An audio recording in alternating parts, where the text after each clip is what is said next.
Salut les ludis, salut à tous. Alors aujourd'hui une vidéo courte, je vais essayer de faire très court pour vous parler de The Shadow Theater, la légende du roi singe, ou alors en français le théâtre des ombres, la légende du roi singe. Un petit jeu exclusivement deux joueurs, très malin, très beau, très accessible. Alors attention, je le dis tout de suite en introduction, hein, ce n'est pas un jeu qui va révolutionner le monde du jeu. Je ne dis pas non plus que c'est le jeu de l'année 2025, on est tout juste au tout début d'année en plus, mais c'est un jeu qui à la maison a beaucoup plu, a fait mouche, de par son accessibilité, de par sa beauté, de par sa rapidité, des parties en 10-15 minutes grand max, explication des règles en 5 minutes, on va essayer de faire ça rapidement. Je ne vais pas vous faire une partie parce que là je suis tout seul, mais vous allez comprendre rapidement le principe du jeu. Alors tout de suite avant de commencer, je tiens aussi à remercier du coup maintenant les 360 abonnés. Ça monte, tranquillement, tout doucement, comme ces vidéos, tranquille, à la maison, sans prise de tête. Donc merci à tous ceux qui s'abonnent, ça fait plaisir. Peut-être arriverons-nous à la barre des 400 et pourquoi pas, grosse folie, la barre des 500. Enfin bref, peu importe, l'important c'est que les vidéos vous plaisent, que vous y trouvez votre compte, que moi j'y prenne toujours autant de plaisir. Donc voilà, voilà pour la petite parenthèse communauté YouTube entre guillemets. Donc voilà, merci encore à vous. Je ne sais toujours pas comment remercier ceux qui s'abonnent, donc je le fais à travers les vidéos à chaque fois. Voilà, donc le théâtre des ombres, la légende du roi singe, c'est un petit jeu donc de joueurs, de placement d'ouvriers et de récupération d'ouvriers. Je vous montre ici là, hop, avec l'autre caméra. Regardez comme c'est beau, j'ai mis l'installation. Et les ouvriers, en fait, ce sont des petits singes. Bah oui, on est dans la légende du roi singe, donc nos meeples sont des singes. Et donc, le but de ce jeu va être de marquer le plus de points possible et de remporter 2 manches consécutives, les manches qui sont symbolisées par les petites lanternes du roi singe. Voilà, donc sur le plateau, on a 3 zones de jeu.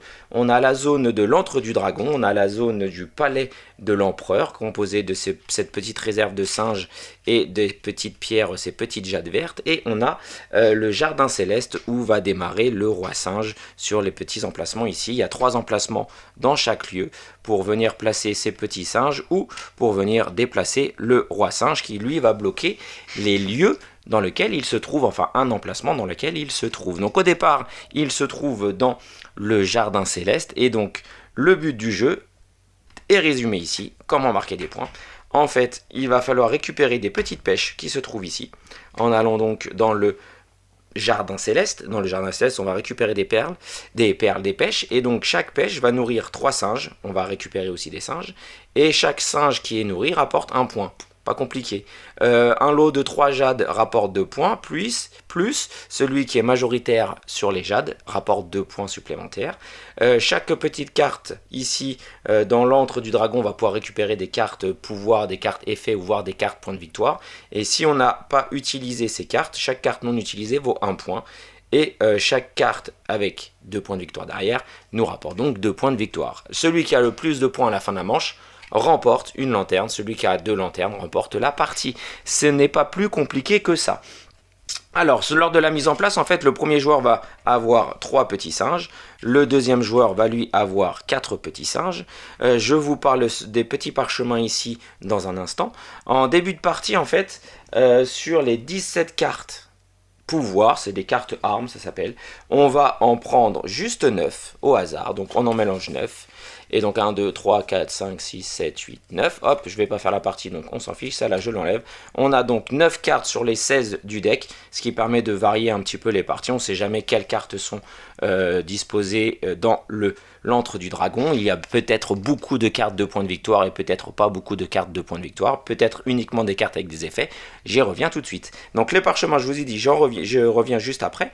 Donc la mise en place est terminée. On a mis 9 cartes. On a notre réserve de singe, la réserve de jade. On a le roi singe qui est dans le jardin céleste avec les pêches, et la partie peut commencer. Donc à son tour de jeu, c'est extrêmement simple, on ne peut pas faire plus simple. C'est soit je prends un de mes petits singes, hop là, un de mes petits singes, et je vais le placer dans un des 3 lieux disponibles. Si je vais dans l'antre du dragon, donc je place mon petit singe et je récupère une carte armes, ça c'est des cartes armes, c'est des cartes pouvoir, donc je vous en montre une, hein, celle que j'ai attrapée là par exemple. Si le roi singe est seul, je peux prendre 2 jade. À savoir que ces cartes pouvoir, on peut les jouer avant de faire notre action, on peut en jouer une ou plusieurs. Donc je me garde ça, on va avoir le deuxième joueur, il prend son petit singe, lui il commençait avec 4 singes, donc il prend son singe et il va aller lui se mettre ici, tac. Et ici, c'est tout simple, c'est écrit, je récupère 2 singes de la réserve et une jade. Donc je récupère 2 petits singes, je les mets dans mon stock et je récupère également une petite jade gemme. Voilà, mon tour est terminé. Je vous montre tous les effets possibles. Donc voilà, j'ai cette carte-là. Si je ne la joue pas, j'aurai 1 point à la fin de la manche, mais je vais décider de la jouer. Donc si le roi singe est seul, c'est le cas. Dans le jardin céleste, il n'y a encore aucun singe qui a été se placer. Donc je défausse cette carte-là.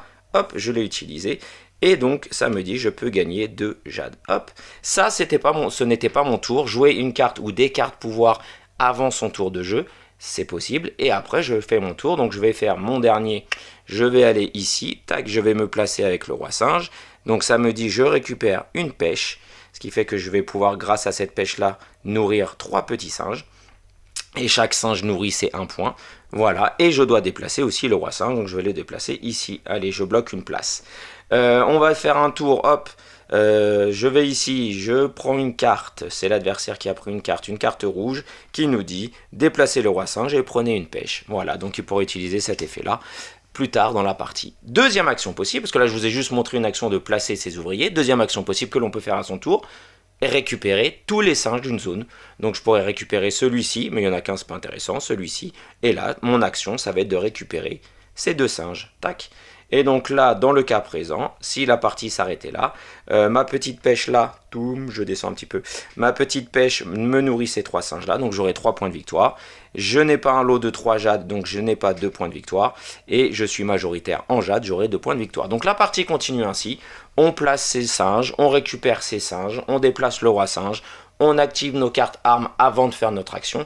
Et dès qu'une zone de jeu est terminée, c'est-à-dire que dès que cette pile là est épuisée, ou dès que ces 2 réserves là, parce que ça c'est une seule zone de jardin ici, le palais de l'empereur, ça se compose des singes et des jades. Donc dès que cette zone là est vide totalement, la partie s'arrête, et dès que les pêches sont toutes récoltées, la partie s'arrête. On finit juste le tour du joueur qui vide un lieu et on fait le décompte. C'est simple, c'est tout, rien que ça. Moi je trouve ça très malin, franchement très malin, juste 2 actions, je pose un singe ou je récupère tous les singes, j'active une ou plusieurs cartes pouvoir avant mon tour de jeu, ce qui peut permettre de déclencher des combos. Par exemple, je vous dis une bêtise, hein, mais hop, on va faire ça comme ça, là, ici, voilà. On va faire, admettons, je triche un peu, hein, c'est pour vous montrer. Ce joueur-là, il a ces 2 cartes en main, là. Je peux utiliser très bien, d'abord cette carte-là, je déplace le roi singe. Donc je l'utilise, hein. Je déplace le roi singe, hop, je le mets ici, et je gagne une pêche. Hop, je la gagne. Et, toujours, je peux en jouer plusieurs, hein, je joue ensuite celle-ci. Si le roi singe est seul, ce qui est maintenant le cas vu que je l'ai déplacé dans un endroit où il est tout seul, et ben je gagne 2 jades. Hop, voilà. Hop. Le petit X, c'est que les jetons sont un peu petits. Et ça, c'était pas mon tour de jeu, donc ensuite, je pourrais faire mon action, qui pourrait être d'aller dans cette zone-là, récupérer 2 singes, voilà, et une gemme. Voilà. Ce qui fait que là, j'ai un lot de 3 gemmes, j'aurai 2 points. Je suis majoritaire en gemmes, j'aurai 2 points supplémentaires. Mes 3 petits singes sont nourris avec cette pêche, donc ça me ferait 3 points, etc. Donc voilà comment ça se joue. C'est très malin, très simple, très efficace. Moi, je trouve ça d'une efficacité redoutable. Alors oui, certains vont dire que c'est répétitif, qu'on fait 2-3 parties et on arrête. Et ben moi, ça n'a pas du tout été le cas. Franchement, on a enchaîné les parties. On l'a reçu vendredi, on est dimanche. On en a déjà fait 7, 8, 9 parties, je crois. Et on s'en lasse pas. Il y a le renouvellement avec les petites cartes pouvoir. 1, 2, 3, les petites cartes pouvoir. Alors je vous en montre d'autres, hein. Il y a des cartes bleues là. Votre adversaire doit remettre une carte de son choix sur la pioche. On a souvent des cartes bleues, hop. Si le roi singe est seul, on récupère tous les singes d'un lieu de son choix et après on fait son action comme d'habitude. Si le roi est seul, on prend 2 pêches. Et les petites cartes qui valent 2 points de victoire qu'on essaye de garder, c'est celle-là. À la fin de la manche, cette carte vaut 2 points et non 1 parce que chaque carte pouvoir, je vous le rappelle, qu'on n'a pas utilisé, qui sont toujours dans notre main en fin de manche, c'est 1 point. sauf celle-là qui valent 2 points. Donc voilà, la petite rejouabilité va être sur ces cartes-là. On en prend 9 sur les 17. Et ensuite, on a nos petits parchemins. Alors, il conseille dans la règle de faire la première manche sans les parchemins, histoire de bien comprendre. Maintenant que vous avez vu la vidéo, vous voyez un petit peu de quoi il en retourne. Et après, à chaque début de manche, chaque joueur va prendre 2 parchemins. Hop. Et les parchemins, ce sont soit des effets permanents pour la partie qui vont changer un petit peu les règles, soit des scorings de fin de manche. Donc là, allez, je vous en donne 2 au hasard. À la fin de la manche, on marque 1 point pour chaque série de 2 singes qui restent dans cette réserve. Donc si je choisis ça, bah hop, je le mets dans ma zone de jeu. Et en fin de partie, s'il reste beaucoup de singes, bah, j'aurai 1 point par l'autre 2 qui va rester. Donc peut-être que je ne vais pas aller attraper beaucoup de singes, mais je vais me concentrer sur les cartes et peut-être activer des effets pour avoir des jades et essayer de mettre très vite fin à la partie en piochant beaucoup de cartes pour scorer beaucoup. Mais mon adversaire le sait. Une autre que je vous montre, un autre parchemin, après avoir placé un singe dans l'antre du dragon, donc si je place un singe ici, hop, attention, on prend de sa réserve, hein. Qu'est-ce qui se passe? Eh bien, pendant cette manche-là, hop, ça serait bien que si tu voulais zoomer, voilà, eh bien je prends une carte supplémentaire, j'en garde une et je remets l'autre sous la pioche. Donc ça me permet de piocher 2 cartes, d'avoir un peu plus de choix et de remettre l'autre sous la pioche. Alors il y en a plein, hein. Il y a des effets un petit peu. Quand vous placez un singe dans le jardin céleste, on prend un autre singe. Qu'est-ce qu'on a d'autre? Quand on place un singe dans le palais de l'empereur, on prend une pêche au lieu d'une jade. Quand on déplace, tac, attention, quand on déplace le roi singe, vas-tu pouvoir... Voilà, il veut pas. On va se mettre comme ça. Non plus. Alors je vous... Ah si, quand vous déplacez le roi singe vers l'antre du dragon, on remet un singe dans la réserve pour prendre une carte. Donc il y a plein d'effets comme ça sympa. Celui que j'aimais beaucoup, moi, que... là, ça c'est pas mal. Chacune de vos pêches nourrit 4 singes au lieu de 3. On a à la fin de la manche, on marque 1 point par pêche qui reste dans la réserve, etc. etc. Donc c'est une deuxième petite touche de rejouabilité. C'est toujours pas énorme, ça révolutionne pas le jeu, ça ne complexifie pas trop le jeu, mais ça peut être sympa. Ces petits effets vont changer un petit peu la manière dont on va jouer très légèrement, hein, parce que de toute façon les manches, je vous dis, ça dure... quand les deux joueurs sont habitués, qu'on connaît, qu'on voit ce qu'on veut faire, une manche ça dure même pas 5 minutes. Hein. Donc allez, maximum 3 manches parce qu'il en faut 2 gagnantes. En 15 minutes, maxi, la partie elle est terminée. Même avec les petits parchemins. Après on peut faire un petit twist aussi rigolo. C'est en début de partie, on a essayé ça avec Ludi Malo. On a pioché 3 parchemins. Et un peu comme dans Season, on a programmé nos parchemins. En fait, on a sélectionné un parchemin qu'on jouera pour la manche 1, un parchemin qu'on jouera pour la manche 2 et éventuellement le troisième parchemin qu'on jouera pour la manche 3. Voilà, on peut se faire des petites variantes comme ça. J'ai vu à la fin de la règle du jeu qu'il y en avait un petit peu d'autres. On a des variantes mode de singe de l'esprit. On commence la partie avec une tuile parchemin, mais on ne la défausse pas entre chaque manche. Et au début de la deuxième manche, on pioche une nouvelle tuile parchemin. Et les effets des 2 tuiles peuvent être actifs. Donc voilà, après on peut complexifier. Donc il y a vraiment des petites touches de rejouabilité, de variabilité qui sont plutôt vraiment très sympas. Extrêmement facile à mettre en œuvre, à mettre en place. Et donc j'apprécie grandement ce jeu. Donc voilà, vous en savez un petit peu plus sur ce théâtre des ombres, la légende du roi singe, ou en anglais The Shadow Theater, la légende du roi singe, hein, ça n'a pas été traduit en anglais. Donc voilà, ça nous a vraiment beaucoup plu. Ça me fait penser un petit peu à ces petits jeux légers mais très malins et très beaux, un peu comme Elawa. Je vous en avais déjà parlé, moi Elawa ça avait été un coup de cœur, j'avais adoré. Et il n'a pas fait l'unanimité, mais nous, on le trouvait vraiment très sympa et aussi très joli. On avait beaucoup aimé, nous, les graphismes, la direction artistique d'Elawa. Et ben ça, celui-là, c'est indéniable. La qualité, c'est super beau. Et ensuite, quand la partie est finie, hop, on prend notre petite boîte. Là, c'est le théâtre derrière, c'est notre boîte de rangement. Et à l'intérieur, hop, on soulève. On a les emplacements pour poser les singes, pour mettre les jades, pour mettre les pêches, pour mettre les parchemins. Pour mettre les petites cartes armes et pour mettre nos petites lanternes. On ferme tout ça, tac tac, c'est aimanté. Regardez-moi ça comment c'est magnifique. Donc la boîte qui sert de petit théâtre et qui sert de rangement, moi franchement, niveau direction artistique et niveau matériel, c'est un sans faute. Chapeau, messieurs, c'est très joli. Même le pion roi singe, il est franchement magnifique en bois là. C'est vraiment très beau. Donc voilà pour ce petit Shadow Theater, un jeu exclusivement 2 joueurs qui fait mouche, qui nous plaît beaucoup.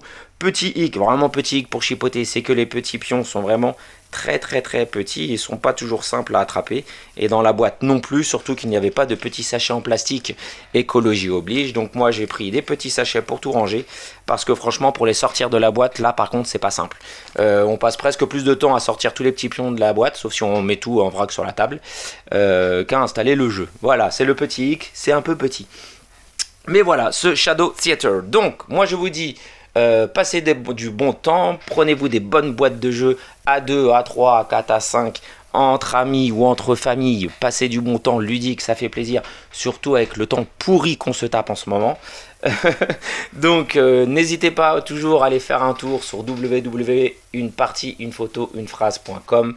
Merci aux 3 nouveaux abonnés aussi sur le site, ça fait plaisir. Profitez jusqu'à cet été d'aller faire un tour dessus, aller voir les articles, les photos, etc.